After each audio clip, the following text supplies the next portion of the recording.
Hello everyone, welcome to my channel. বন্ধুরা, আজকে তোমাদের সঙ্গে শেয়ার করব কিমা পেটিস কিভাবে ঘরোয়া পদ্ধতিতে তৈরি করে। এইভাবে একবার তৈরি করলে বারবার খেতে ইচ্ছে করবে। তো চলো বন্ধুরা, কি কি উপকরণ দিয়ে এই পেটিসগুলো তৈরি করেছি তোমাদের সঙ্গে শেয়ার করি। তো এখানে নিয়েছি আমি মাংসটাকে ম্যারিনেট করে নিয়েছি, হালকা ম্যারিনেট করে নিতে হবে এইভাবে। তো এখানে আমার ম্যারিনেট করা হয়ে গেছে। এখন আমি একটা মিক্সার বলে একটা পেঁয়াজ কুচি নিয়ে নিয়েছি, গোটা রসুনের কোয়া দিয়ে দিলাম, এই পর্যায়ে দিয়ে দিলাম কটা আদার টুকরো, আর দিয়ে দিচ্ছি তিন চারটে শুকনো লঙ্কা দিয়ে এটাকে পেস্ট করে নিলাম। তো নেওয়ার পরে আবারও নেক্সট স্টেপে চলে এসেছি, গ্যাসে কড়াই বসিয়ে দিয়েছি, সামান্য তেল অ্যাড করে আমি একটা পেঁয়াজ এখানে বেরেস্তা করে নেব। তো এইভাবে পেটিসগুলো তৈরি করলে ছোট থেকে বড় সবারই পছন্দ হবে। তো এখানে আমি বেরেস্তা করে নেব। তো এইভাবে আমার বেরেস্তা করানো হয়ে গেছে। এখন আমি এখানে কিছু মশলা অ্যাড করব। তো বন্ধুরা, এখানে আমি দিয়ে দেব যে মশলাটা পেস্ট করে রেখেছিলাম, 2 চামচের মতো দিয়ে দিচ্ছি। দেওয়ার পরে এটাকে সুন্দরভাবে নেড়ে চেড়ে দিয়েছি। দেওয়ার পরে এখানে লবণ পরিমাণ মতো অ্যাড করেছি, লঙ্কার গুঁড়ো, তারপরে গরম মশলা দিয়ে এটাকে সুন্দরভাবে আবারও কষে নিচ্ছি।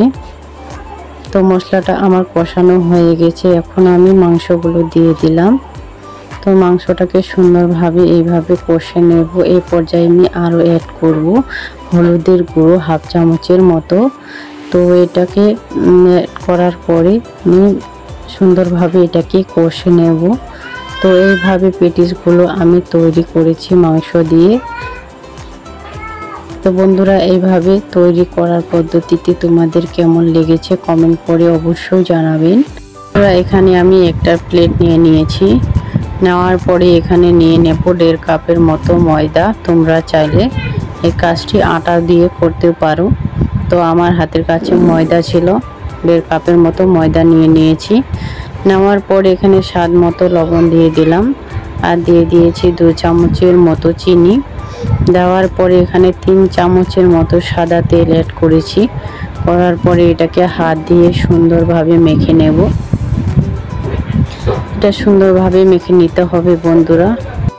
তো বন্ধুরা, এখানে আমার মাখানো হয়ে গেছে। এখন আমি গরম জল দিয়ে এটাকে সুন্দরভাবে একটা ডো করে নেব। এখন আমি হাত দিয়ে এটাকে মুথে নিচ্ছি।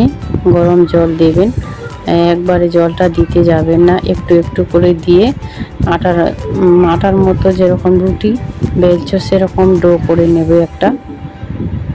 তো এইভাবে আমি একটা ডো বানিয়ে নিচ্ছি।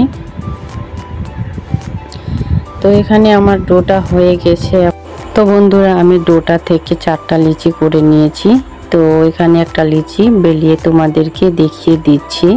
তো এটা একদম রুটির মতো হবে। তো এইটা আমি এখন রুটির মতো বেলে নেব। তো এইভাবে আমি পাতলা পাতলা করে বেলবো, বেশি মোটাও না এবং বেশি পাতলাও না, মিডিয়াম সাইজের বেলতে হবে।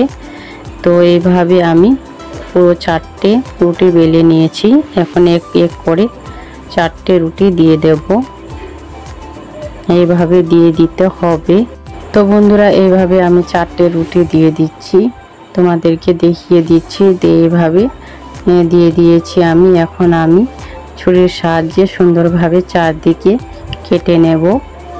এইভাবে কেটে নিতে হবে, তাহলে শেপটা ভালো আসবে।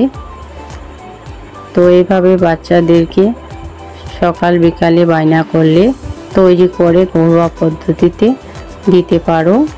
তো বন্ধুরা, এইভাবে আমি চারদিকে সুন্দরভাবে কেটে নিয়েছি।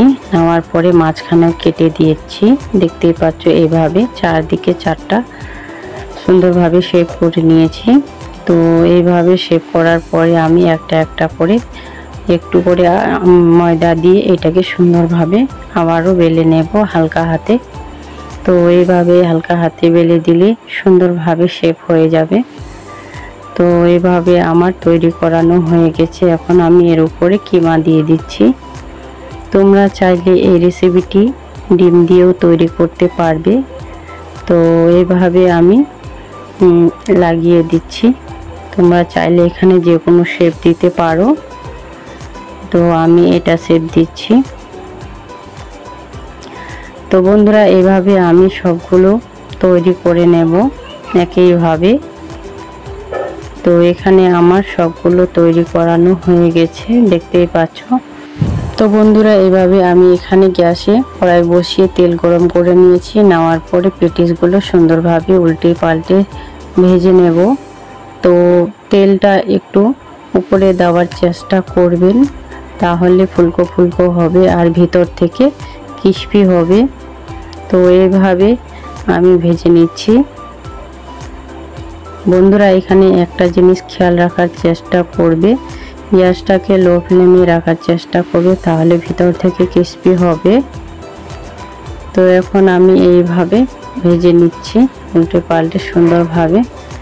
তো এইভাবে গোল্ডেন ব্রাউন কালার চলে এসেছে। এখন আমি এটাকে তুলে নেব।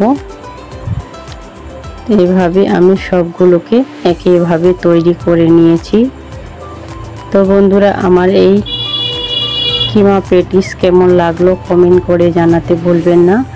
ভালো লাগলে লাইক শেয়ার সাবস্ক্রাইব করার অনুরোধ রইল।